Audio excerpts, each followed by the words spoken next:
பயந்துட்டாரா? CBI ஆஃபீஸில் இருந்து sunroof open பண்ணி அங்கே இருக்கிற மக்களுக்கு கை காட்டிகிட்டே வராரு. அவரை பார்த்தா உங்களுக்கு பயந்தவர் மாதிரி தெரியுதா?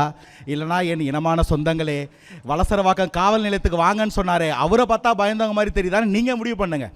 எங்களுக்கு மடியில் கனம் இல்லை, வழியில் பயம் இல்லை, எங்கள் மேலே எந்த தப்பும் இல்லை. அந்த கூட்டம் நடத்தியது தாவேக்கா.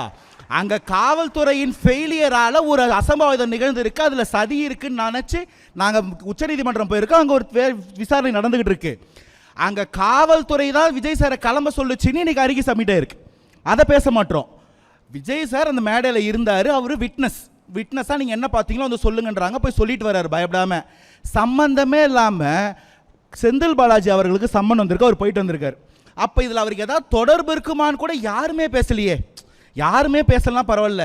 முதல் நாள் என் தம்பி விஜய் மனமுடைஞ்சிருப்பார் இல்லையா, அவரை கிரிட்டிசைஸ் பண்ணாதீங்க. தம்பி வரலன்னா என்ன, அண்ணன் நான் வந்திருக்கேன்னு சொன்னார் சீமான் அண்ணன். மூணாவது நாள் அவருக்கு வருத்தம் இருக்கிற மாதிரி தெரியலையேன்னு மாற்றினார். அது யாரை போய் பார்த்தாரு, என்ன சொன்னாங்கன்னு எனக்கு தெரியல. இப்போ என் கேள்வி என்னன்னா, அதை பேசினவங்க ஏன் செந்தில் பாலாஜி போனதை பேச மாட்டாங்கன்னு கொஞ்சம் உற்று நோக்குனா, சீமான் அண்ணனுக்கு ஒரு பழக்கம் இருக்கு.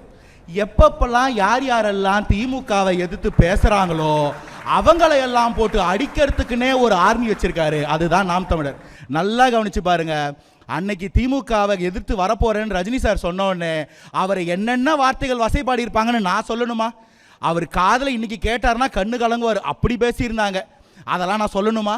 அடுத்து கமல் அண்ணன் வந்தோடனே அன்னைக்கு அவரை சொன்னாங்க எல்லாரும் ஆர்எஸ்எஸ் ஏஜென்ட்னு. இன்னைக்கு அவரை கூட்டணியில் சேர்த்த பிறகு அவர் எதுவுமே பேச மாட்டாங்க.